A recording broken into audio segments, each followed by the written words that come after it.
You are now tuned in to Go Time Dolphins with Charlie Touche and Kadeem Simmons, the Miami Dolphins podcast that's for the fans and by the fans. Gotta make them lose their mind when it's your time. And it's show time. Going all out when it's go time. Go. I ain't wasting no time. Gotta make them lose their mind when it's show time. Cause it's your time. Lay it on the line when it's go time. Go. Don't waste no time.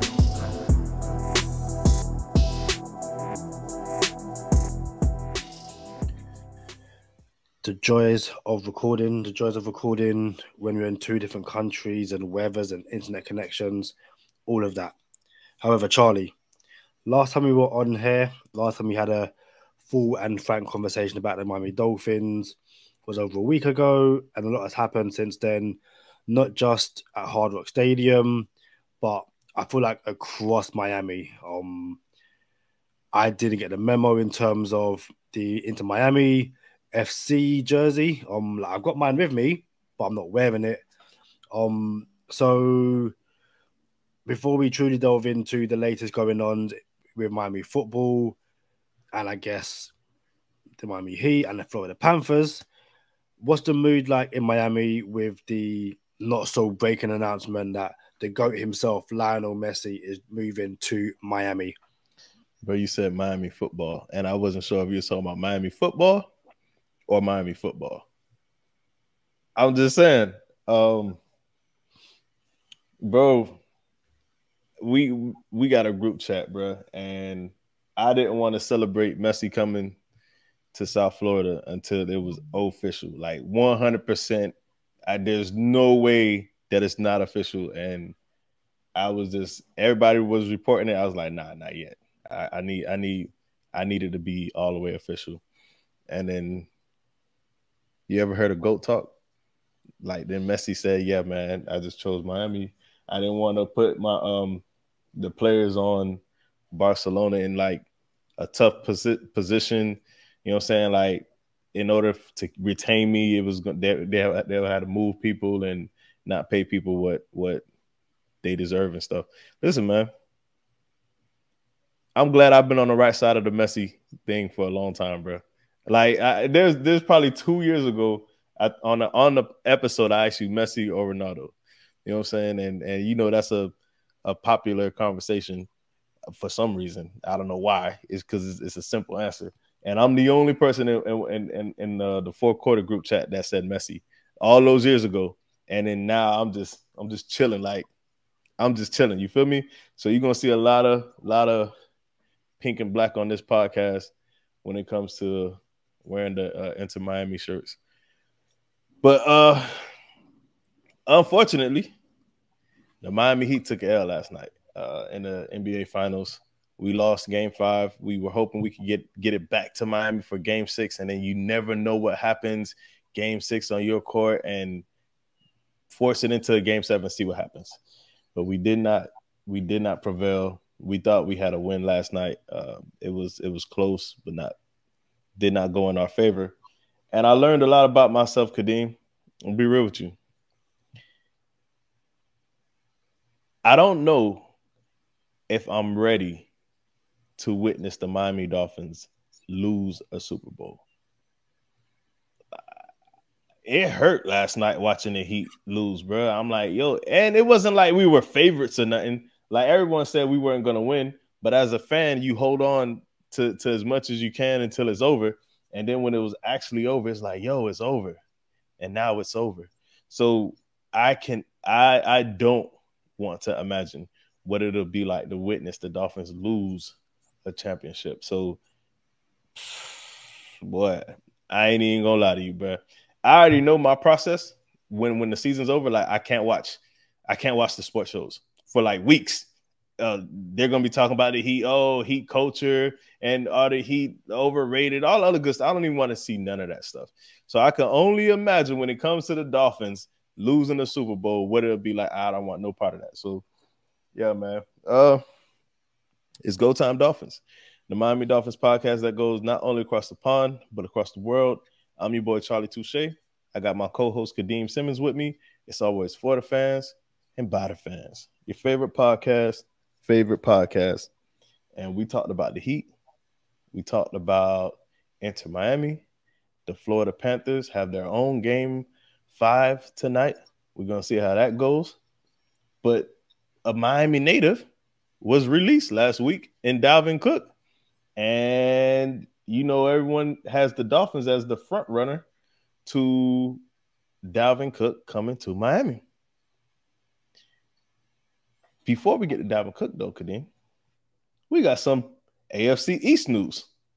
Stephon Diggs did not show up to the first day of mandatory minicamp, and his head coach said, "I'm very concerned." What you make of that, Kadeem? What makes it weird is that it seems he was in Buffalo. Like, he was in Buffalo Monday and Tuesday, but just didn't go to practice. And it's not like it's a money issue because he got paid, was it last season? And there were no reports that he wants more money or anything like that. The last time we saw Stephon Diggs, the Buffalo Bills were losing to the Bengals in the playoffs, and he was on the sidelines shouting at his quarterback Josh Allen.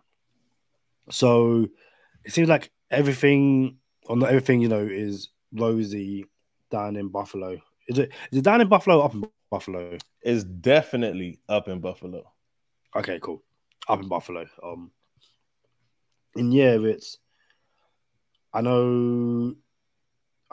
didn't speak about it, but Josh Allen is on the cover of Madden 24 and the Madden curse.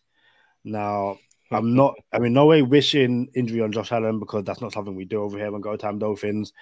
But are the Buffalo Bills about to be struck by the Madden curse? And the first domino is Stephon Diggs saying, "I want out. Like, I'm not staying here. Your window's closed.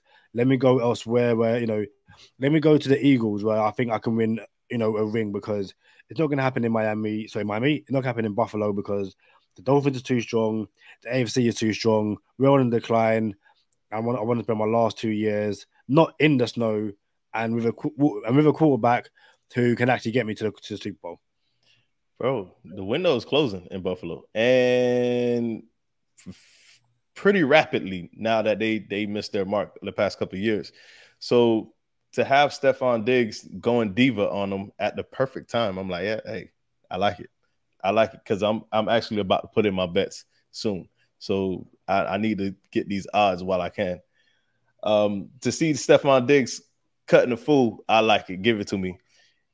There's the video going around Twitter where Stephon Diggs was yelling at Josh Allen. Well, I don't know if it was a yell, but it was definitely, he was saying something that no one probably didn't want to hear. Josh Allen didn't even look up to entertain Stephon Diggs. And I really wonder what he said. You know what I'm saying? Everybody knows the camera's on him. You know what I'm saying? Everyone knows the camera's on. And I think the way Josh Allen lack of reaction to it was almost like he did it before. Like, here this man go. You feel me? So, unfortunately, Stephon Diggs is going to be a Bill this year. There's no way around that. His dead cap money is $45 million in dead cap if you move him this year. It's not impossible. It's just unlikely. It's not going to happen. He can go Terrell Owens on him, and they're not going to move this man. So unless he comes to this could just be, you know what? We've had some things that we weren't happy about last year, and they carried over to this year. And, don't let the sun set on your anger. And apparently they did, and it's carrying over into a new minicamp. So, hey, Buffalo, live it up, man. I would say best of luck to you, but I wouldn't mean it. So, yeah, it is what it is. I think it gets resolved, though. I don't think it carries over to the season. And I think he's going to be in Buffalo anyway long term. So, it's all right. Yeah, it's mandatory minicamp, but players sit out mandatory minicamp all the time. The Dolphins had, one player miss out in Connor Williams? And yes, that was a contract issue. But Stephon Diggs is a seasoned vet. He knows the offense. Him missing mandatory minicamp isn't going to be that much if, any damage at all to the Buffalo Bills season. So, listen, we can jump on social media we can have all the fun we want with, Bills fans, and we can joke that Miami are going to trade for Stephon Diggs and have this, absolutely monster wide receiver group of Jalen Waddle, Tyreek Hill, Stephon Diggs. It's fun. It's what this season is about, and this season is the off season. This is what it's about for me. Just having fun, poking fun at rival teams. For sure, I don't think nothing's gonna happen. But if we hear news in Buffalo that Stephon Diggs is nursing an injury, then there's gonna be some flame to this. Like, is this the type of back injury that Jalen Ramsey had when he wanted out of Jacksonville that mysteriously got healed when he landed in LA? You know what I'm saying? Is it that type of injury? Because they can't move Diggs. So if he's over here, squeaky wheel gets the oil. If he's over there cutting up, I like it. But they're going to just have to put up with it because they can't move him. Bro, on to the countdown. Countdown to Cook. Dalvin Cook was released by the Minnesota Vikings. Hasn't signed anywhere yet. Might not sign for another week or two. Maybe 3 weeks. Who knows? Do you believe there's a home here in Miami for Dalvin Cook? And if there is, at what price? Great question, because I feel like with each passing day and Dalvin Cook's interview with Tom Pelissero on Tuesday afternoon, I don't think he comes to Miami. I think, so kind of judging by what Dalvin Cook said, which is, he wants to be paid basically, and that he wants to be utilized to, get lots of carries. I don't think that's going to happen in Miami. I don't think Miami are going to pay him what he would like. I think if that was the case, they probably would have just traded for him. As we know, the Dolphins were very close to trading for him in March before the draft. But as we mentioned in the last episode, since bringing in Devon Achane in the draft and the lack of movement in the 5 days since he's been cut, I think Miami can say, listen, if you're coming to Miami, it's on our terms on this money. And it could be anywhere between, say, 4 to 6 million. I think he wants more than that. I think it's one of those cases where Miami will say, listen, it would be great if you were here, but you aren't a necessity. We've got a running back room, which, like I said, he would add to. You have a running back room of Dalvin Cook, Raheem Mostert, Jeff Wilson Jr., and Devon Achane. One of the best running back rooms in the league, in my opinion. So many guys that can do different things. But it's not like we were even 2 years ago when there was no clear running back one heading into the season or during the season. I think Dalvin Cook wants too much money for the Dolphins to pay him, given the Dolphins' current cap space and who needs to be extended over the next 12 months or so. I gotta imagine Dalvin Cook knows he's not gonna get $14 million. That was what he just left. So I think he knows he's not gonna get that. I gotta believe the Miami Dolphins know Dalvin Cook isn't gonna take $5 million. So there's a number between 5 and 14 that both parties will be happy with. Let's dive deeper. Let's think about this. It's not going to be a $4 to $6 million contract. If it is, start breaking ground on the Greer statue outside the stadium. I don't think that's going to happen. $4 to $6 million. I don't think $12 million is going to happen. $12 million is what I believe Saquon Barkley is on. I'm not sure, and I could be wrong about that, just by a little bit with the franchise tag. But I don't think it's going to be 12. So now we're at 6 to 12. And this is where it gets real interesting. Is is Dalvin gonna hold out like, yo, I need 10? Or the Dolphins gonna say, here goes 8. You know what I'm saying? And then what do you meet in the middle? 9.5 or whatever, or 9 actually. So my thing is, if Dalvin Cook becomes a Miami Dolphin, I think the Dolphins are willing to pay more. Like, you know what? We don't want to pay more than 7.5.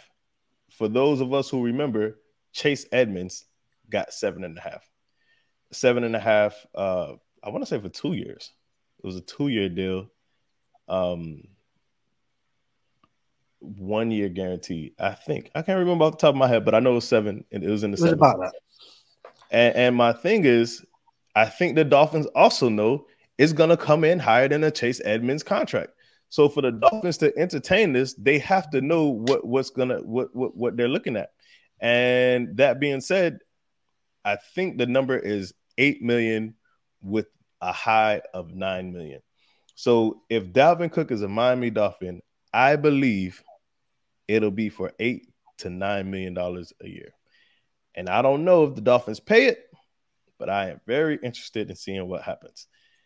I'm on record saying I believe the Raiders spent too much on Devontae Adams with the trade compensation and how much you have to pay a receiver a year. And I was like, yo, I'm happy the Dolphins didn't do it. And then Tyreek Hill, we spent not close, but we spent a lot of assets. We sent a lot of assets to Kansas City for Tyreek Hill. And I was like, yo, I wouldn't have done it, but yo, I'm here for the roller coaster. I'm here for the ride. I like it. Sign me up. Let's do it. So if Dalvin Cook becomes a Miami Dolphin for $2 million more than what I would have liked to pay him, I'm still here for it. I just don't know what the makeup of the team is going to look like moving forward when you don't have a center under contract next year, you don't have a right tackle under contract next year, and you don't have a right guard under contract next year. And your left tackle is getting older. And your left guard is suspect. Like, this is all facts. This is, I guess saying someone's suspect isn't a fact. But this is all relatively accurate. You know what I'm saying? I would like to think it is on this platform. But, yo, your left tackle is getting older. Your left guard is, we don't even know who the left guard is right now at this moment. Is it Isaiah Wynn? Is it Liam Eichenberg? Is it, we'll get to right tackle. You know what I'm saying? Connor Williams is not under contract next year. This is his contract year. Right guard, Robert Hunt, friend of the podcast, this is his contract year.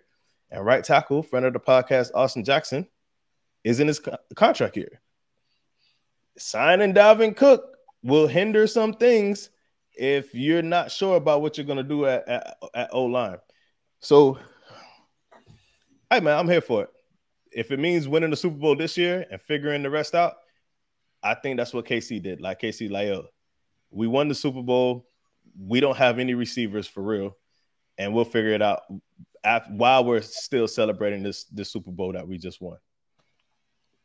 Not to mention what all 3 of your defensive tackles are on a contract next year in Christian Wilkins, Raekwon Davis, and Zach Sealer. All free agents. It's like, hey, we've got way too many players who need to be brought back. Again, even if, the suspect players you don't bring back, there's still, let's be honest, 5 guaranteed starters. No, 4 guaranteed starters up for contract or who aren't here next year. And one thing you've mentioned multiple times on this podcast, which we haven't said so far today, the Dolphins like to go into this season with cap space because you never know what can happen. And you give all that cap space to Dalvin Cook and a key starter goes down in any position. Listen, let's be honest. If a key starter goes down in the DB room, you're probably going to be okay to roll with what you have, especially what we saw happen last year, all the DBs going down.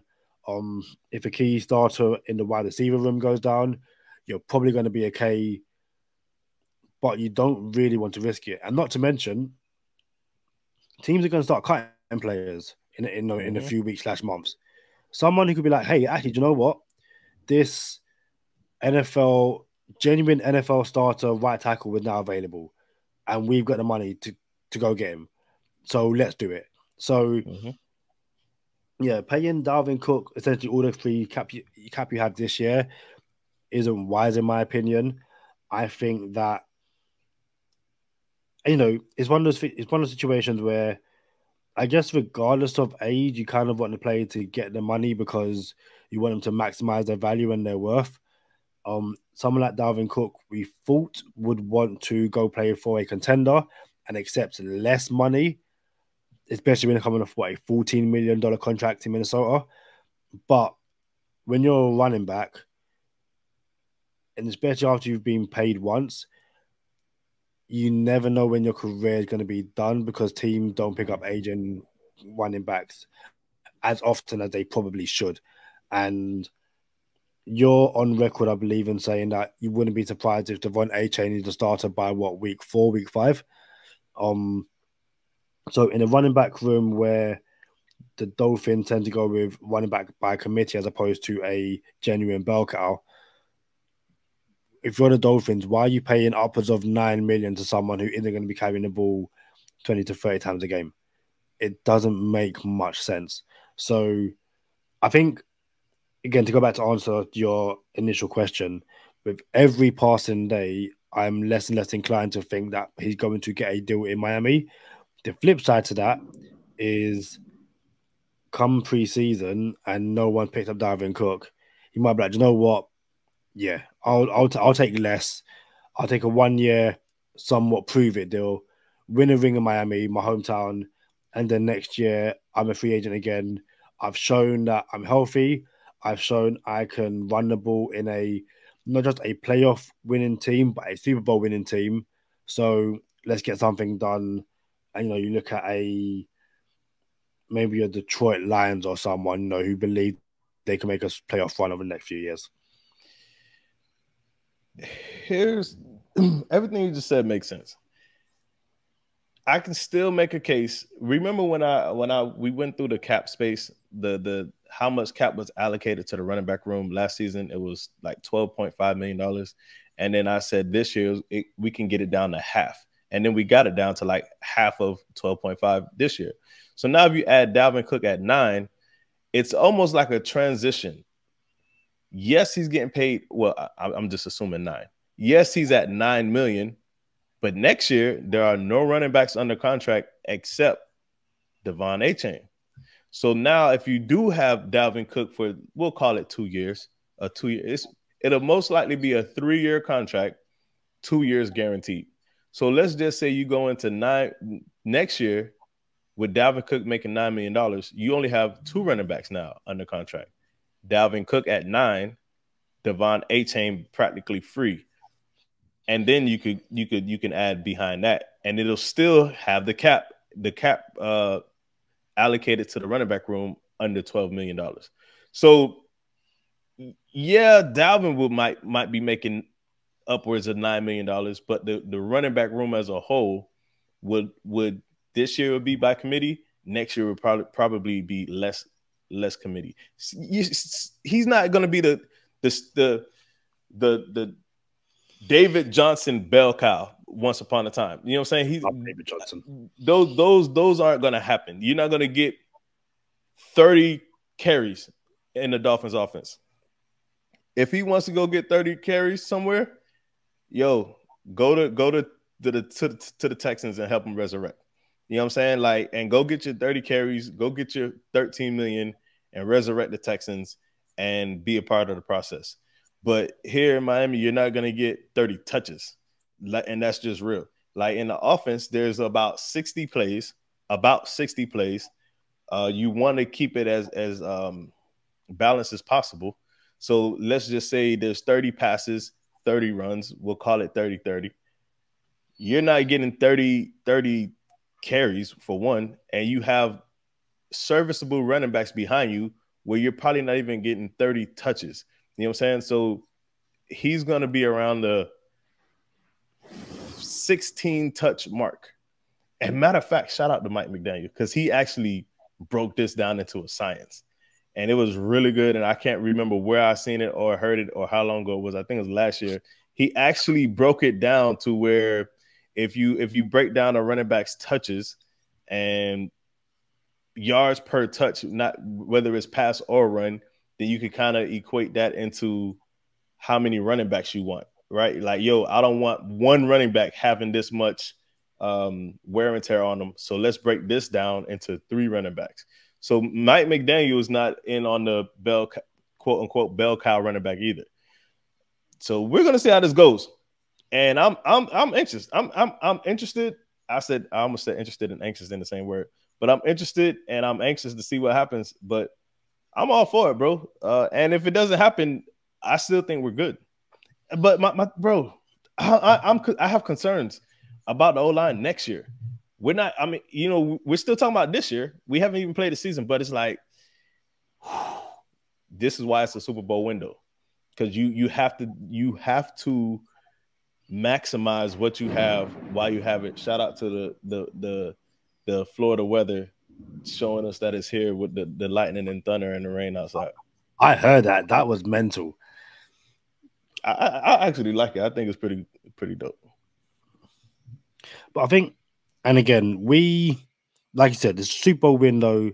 So realistically, you aren't picking up players in free agency in the draft who you're thinking, you know what, you're going to be a starter in 2-3 years time. Not with all your picks. And we sat here in mock draft season before the draft, and we picked up guys with like, listen, you're not going to see a snap this year, either because you're injured like Andrew Voorhees, or because you're going to play behind Teron Armstead, and then next year you're going to take over and stuff like that. So the Dolphins aren't picking up offensive linemen because they need to make sure that they've got insurance options in case 4 of their starters leave because their contracts run out, and then the 5th retires due to injury, which, not even trying to be a doom-monger, but that could legit happen. Like, hold on, you want to be a what? Doom-monger.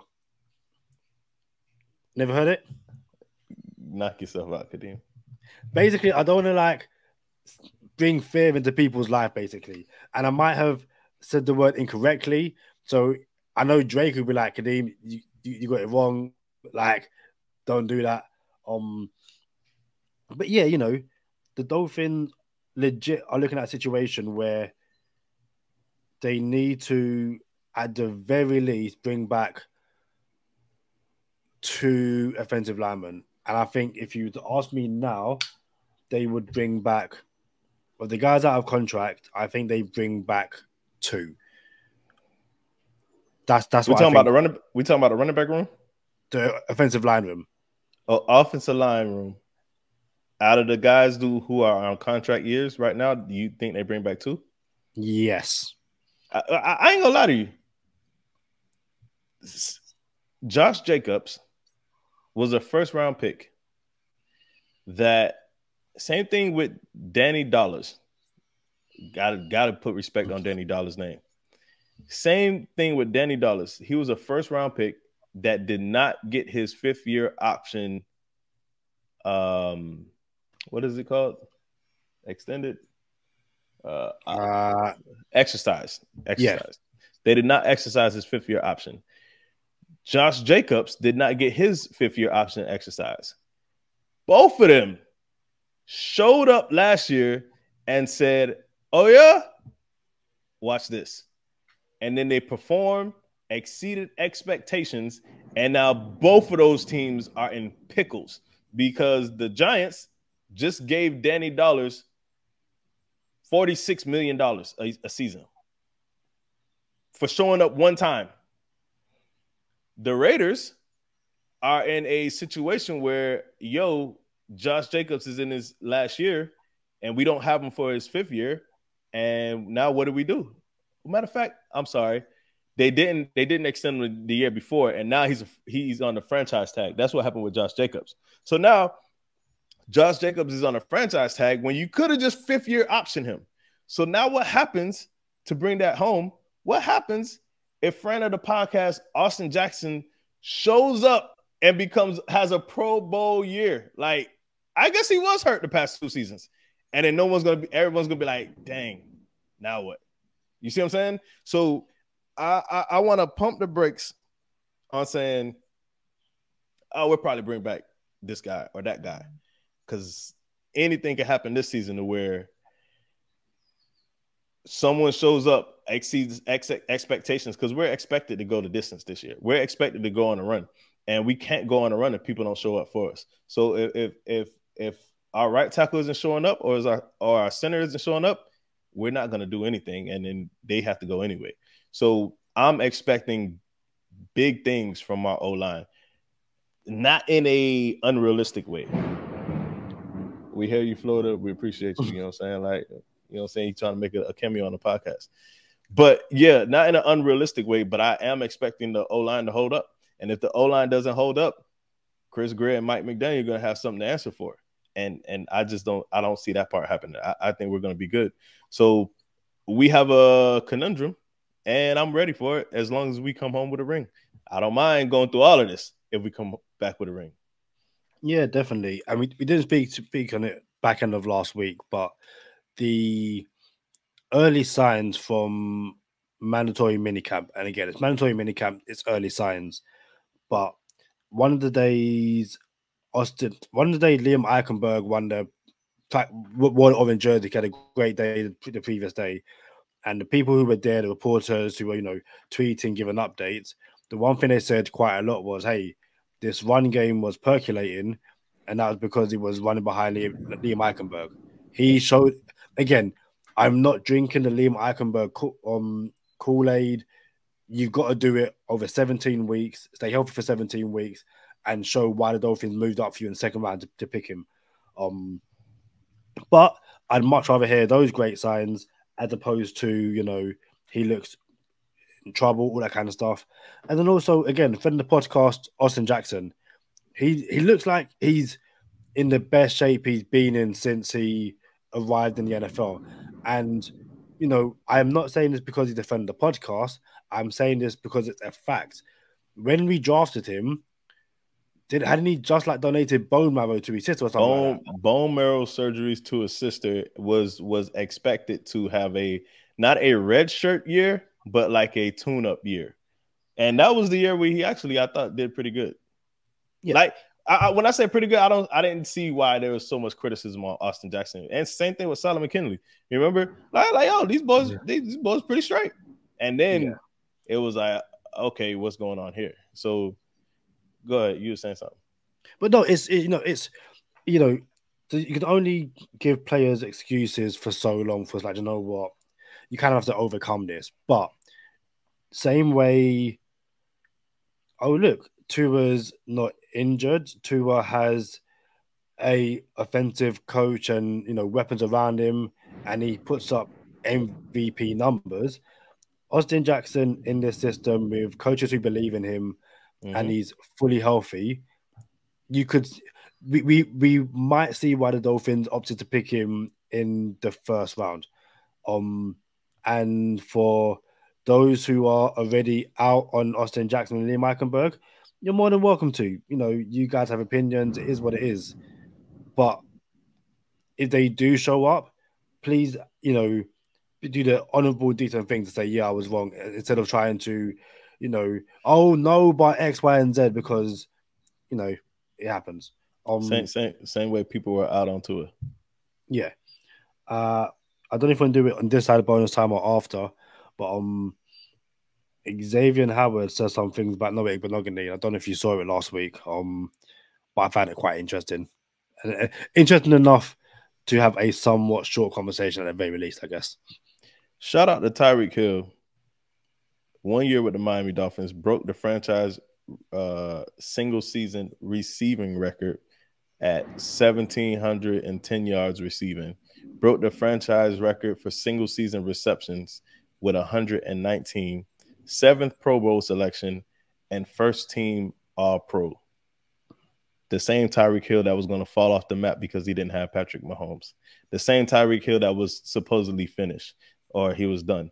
the same Tyreek Hill that was going to be whatever, insert any negative adjective here because his quarterback is Tua and not Patrick Mahomes anymore. Like, yo, the man is a beast. Tyreek Hill showed up. Tua showed up. Let's get into Xavier Howard and Noah. So, to summarize, Xavier Howard has said he's seen a different Noah Igbinoghene this offseason so far. He said he seems more focused, seems more determined, and it seems like he's ready to show up. Again, I'm paraphrasing, but he definitely said there's a new look in Noah Igbinoghene's eyes. Is it 3 years too late to be hearing that, or has it finally clicked for Noah and we're going to see what made Brian Flores take him 30th overall in the first round in 2020, was it? I'm selling all things Noah Igbinoghene, bro. I can't get there. Had this been a defensive coaching staff, like, I know Fangio just came in, but it's too late to salvage whatever Noah Igbinoghene is bringing to the table, because we have supplemented and we have more things to have around Noah. Like, we have an abundance of DBs that Noah might not even make this roster. You know what I'm saying? We might eat like $1 million dead cap just to move on from Noah this year now. Last year was different. I think last year we would have lost a little more dead cap if we moved on from last year. But now it's his last season. We didn't exercise his fifth-year option. Unlike the offensive side of the ball, where we have McDaniel for a couple years in the same system and coaches who are offensively adept. How about that, Kadeem? Yeah, since we have coaches who are offensively adept, unlike the Flores regime, it's like you can trust those coaches because they're proven. Not saying Fangio is unproven. I'm just saying it is too late for me and Fangio and the Noah tandem. Like, had Fangio been his DC from year one, maybe we could trust it. But I'm out on all things Noah. I actually don't even think he makes the roster this year, unfortunately. But that's where I'm at. It's interesting because we spoke about the guys on the offensive line whose contracts are running out soon, and this might be the year they show up, and it's like, oh, not just in Miami, but like your Danny Dollars or Josh Jacobs, who put on, not so much Josh Jacobs, but definitely for Danny Dollars, put on 1 year great tape, and everyone's like, hey, let's give him all this money. And it's like, you can understand if you're Noah, it's like, they haven't exercised my 5th-year option. I probably won't be around next year. And I don't have much good tape, if any, for someone to pick me up if I become a free agent or when I become a free agent. So him turning up this year under Vic Fangio, like, yeah, I'm now ready. I can see that. I also think that this system might be better suited for him because we assume it's a lot less man. He doesn't have to worry too much about, following a wide receiver down the field and, turning his head. But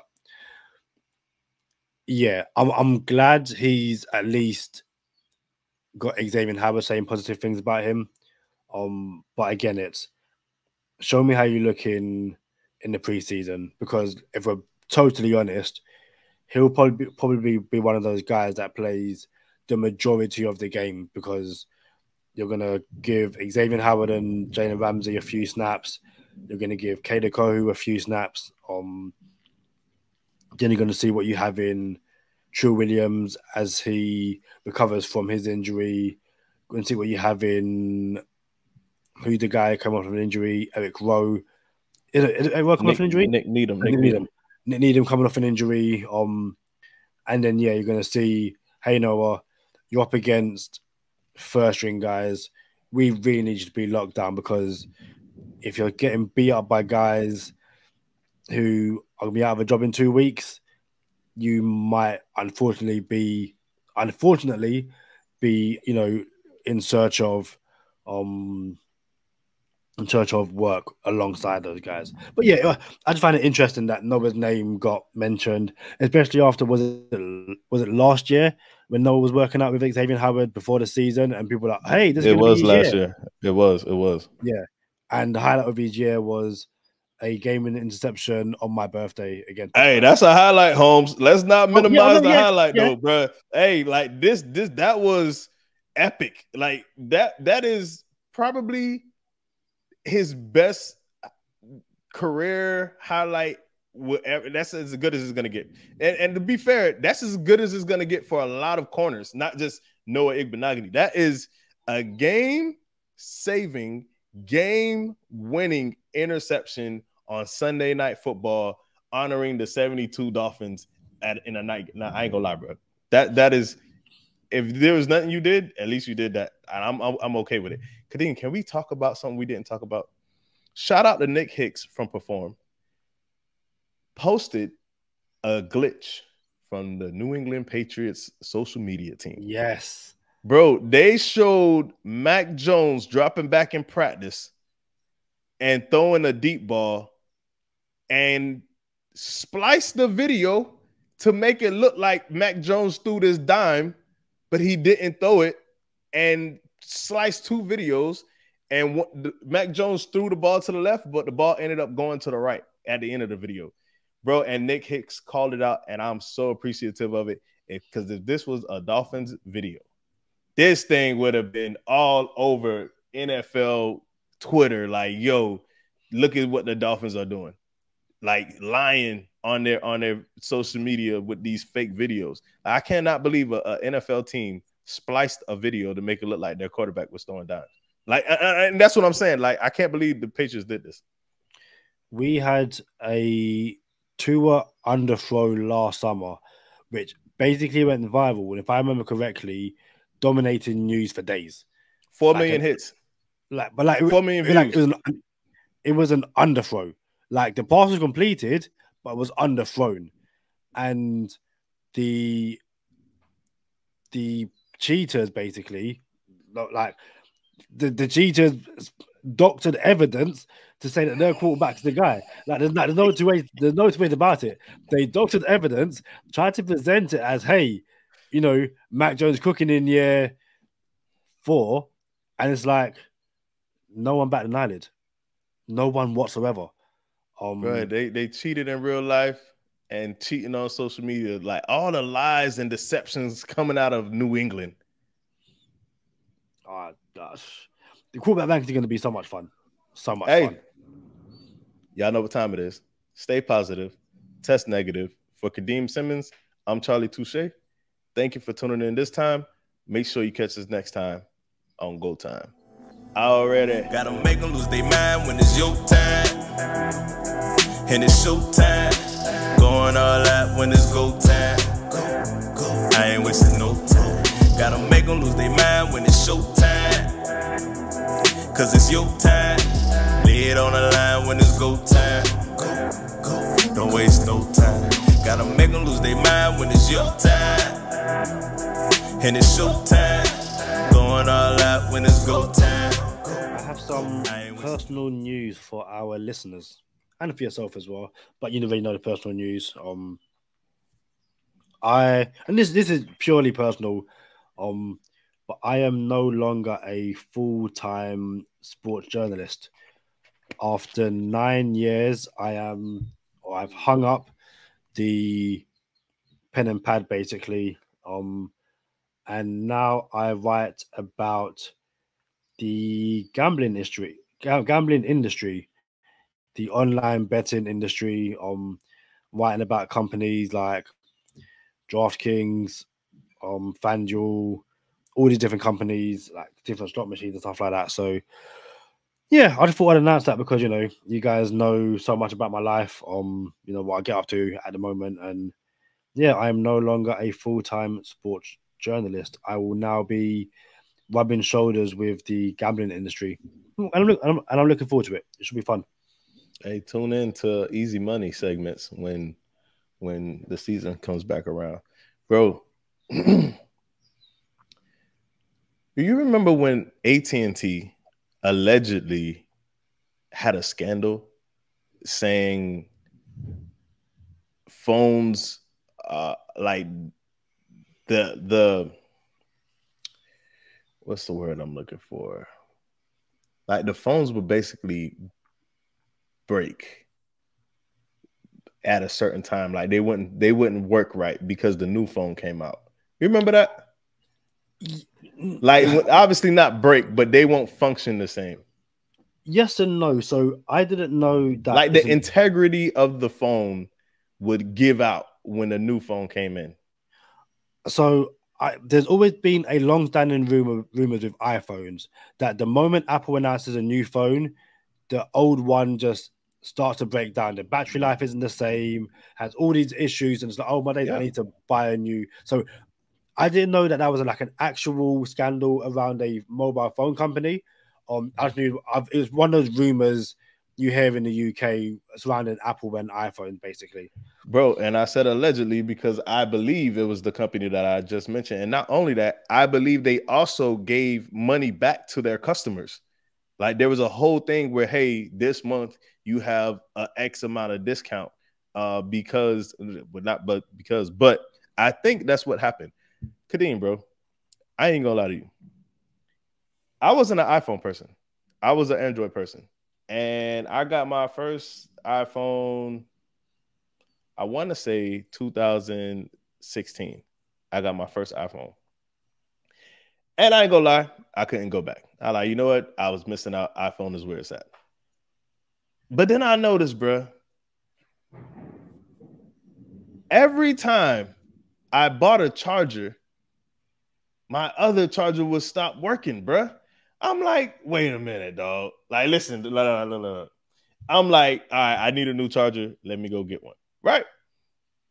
You probably like, you know, the average person is, I'm not gonna buy this because I don't need it. So you buy it when you have the need, the average person.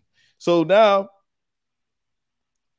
you know, kind of got a good job. I'm like, you know what? I don't need a charger, but it's on sale. Let me cop this. So I copped the charger. And then I realized, like, dang, like 2-3 days later, my charger stopped working. I'm like, dang, at least I got a new one. You know what I'm saying? I had one ready. Cool. It worked out.